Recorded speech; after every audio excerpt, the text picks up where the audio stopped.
மத்தேயு 15:36 அந்த 7 அப்பங்களையும் அந்த மீன்களையும் எடுத்து ஸ்தோத்திரம் பண்ணி பிட்டு தம்முடைய சீஷர்களிடத்தில் கொடுத்தார். சீஷர்கள் ஜனங்களுக்கு பரிமாறினார்கள். இது ஒரு ரிப்பீட்டட் மிரக்கிள். ஏன்னா ஏற்கனவே ஒரு தடவை இந்த மாதிரி ஒரு அற்புதம் நடந்திருக்கு. 5 அப்பம் 2 மீனை ஸ்தோத்திரம் பண்ணி அதை கொடுத்தார். 5000 குடும்பங்கள் திருப்தியாக சாப்பிட்டார்கள்.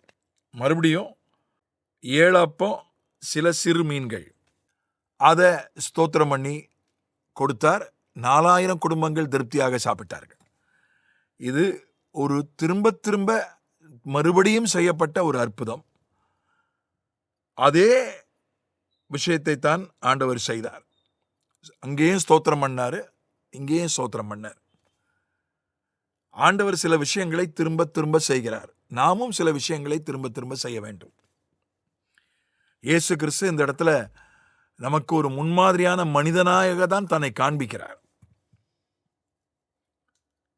அவரு ஸ்தோத்திரம் பண்ணாரு, பிதா அதை பெருக செய்தார். அதனால் அந்த ஸ்தோத்திரம் பண்றது, நன்றி செலுத்துறது, ஆண்டவரை புகழ்வது, அது திரும்ப திரும்ப நடக்க வேண்டும். அதில் ஆண்டவரை புகழ்வது இருக்க வேண்டும். நான் ஒரு ஐடி கம்பெனியில் வேலை செய்கிற ஒரு சகோதரரோடு சில ஆண்டுகளுக்கு முன்பதாக பேசி கொண்டிருந்தேன்.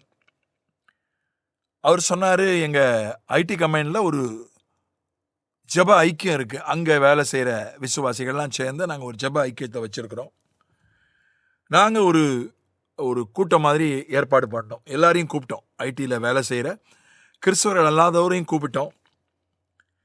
ஒரு இசைக்குழுவை கூப்பிட்டோம். பாடகர் குழு, இசைக்குழுவை கூப்பிட்டோம்.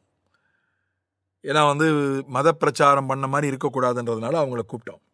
அவங்க பாடினாங்க.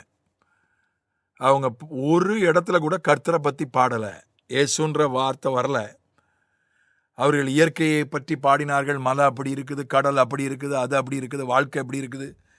கடைசிவரை அப்படி தான் பாடினாங்களே தவிர ஒரு இடத்துல கூட இயேசுன்ற வார்த்தை வரல. ஒரு இடத்துல கூட வேத வசனங்கள் மறைமுகமாக கூட வரல.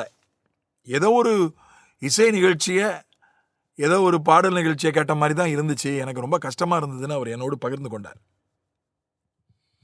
அதை நான் ஒரு பிரபல பத்திரிகையில் எழுதின ஒரு கட்டுரையில் கூட பல ஆண்டுகளுக்கு முன்பதாக இந்த விஷயத்தை நான் குறிப்பிட்டிருக்கிறேன். அதனால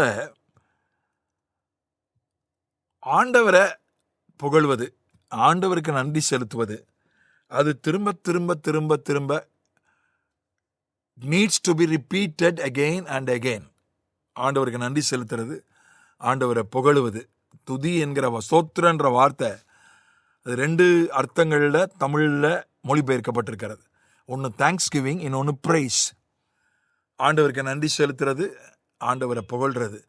இது திரும்ப திரும்ப திரும்ப திரும்ப திரும்ப திரும்ப ஆண்டவர் அதெல்லாம் எதிர்ப்பு சிலர் சொல்கிறாங்க, தேங்க்ஸ்லாம் சொல்லக்கூடாது, ரொம்ப பழகிட்டா சொல்லுவாங்க.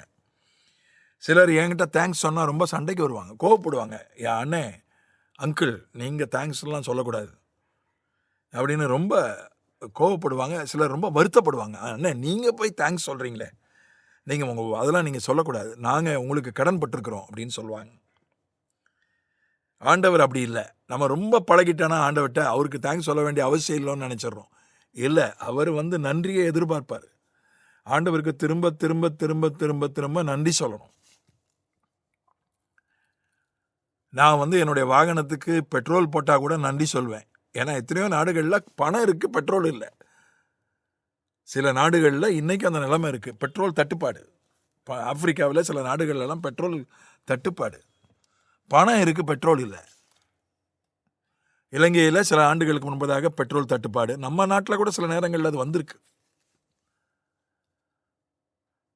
நன்றி சொல்வேன். பெட்ரோலு காசு கொடுத்தா பெட்ரோல் போடுறான், அந்த அளவுக்கு இங்கே நிலைமை இருக்குது. அதுக்காக நன்றி ஆண்டவரே என்று நான் சொல்லுவேன்.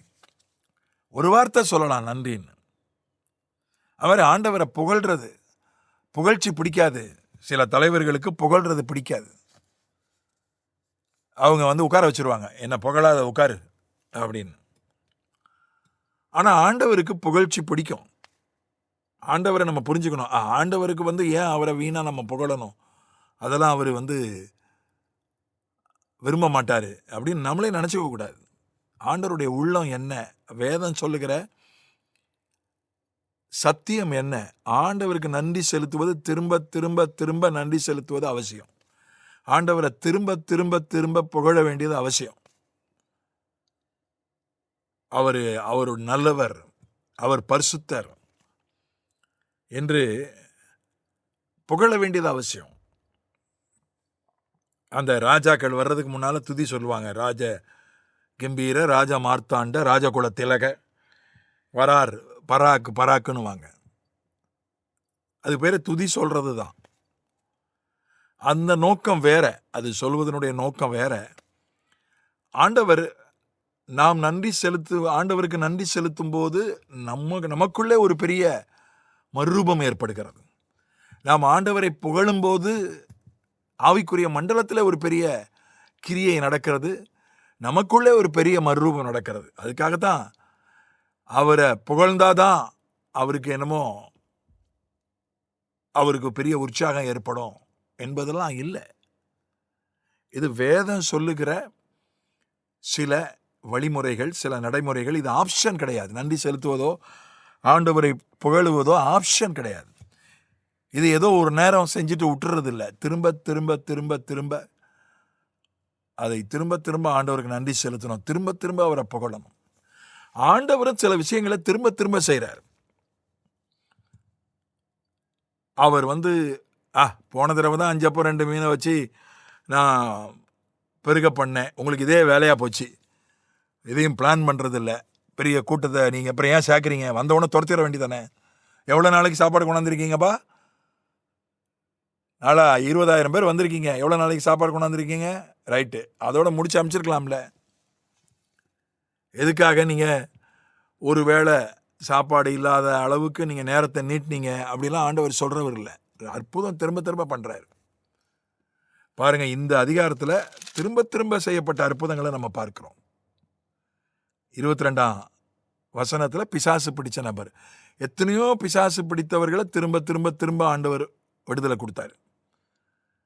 சப்பானி, குருடர், ஊமை 30வது வசனத்தில் வியாதி உள்ளவர்களை திரும்ப திரும்ப திரும்ப சுகமாக்கினார். ஒரு இடத்துல சொல்றாரு, இந்த இடத்துல பிள்ளையின் அப்பம்னு சொல்றாரு. இந்த அதிகாரத்தில் தான் சொல்லப்பட்டிருக்கு.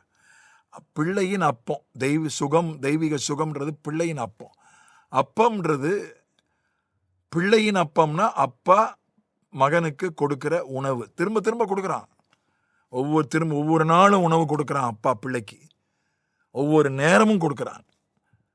ஆண்டவர் திரும்ப திரும்ப அற்புதம் செய்கிறார், திரும்ப திரும்ப சுகமாக்குகிறார், திரும்ப திரும்ப தேவைகளை சந்திக்கிறார். ஆகவே God does things repeatedly. ஆகையினால இதில் நம்ம சலித்து போகக்கூடாது, இதில் நாம் சோர்ந்து போகக்கூடாது. திரும்ப திரும்ப மறுபடியும் மறுபடியும் அவருக்கு நன்றி செலுத்துவோம், அவரை புகழுவோம். ஆண்டவரும் மறுபடியும் மறுபடியும் நமக்கு அற்புதம் செய்வார், நன்மை செய்வார், சுகமாக்குவார், தேவைகளை சந்திப்பார். ஆமென்.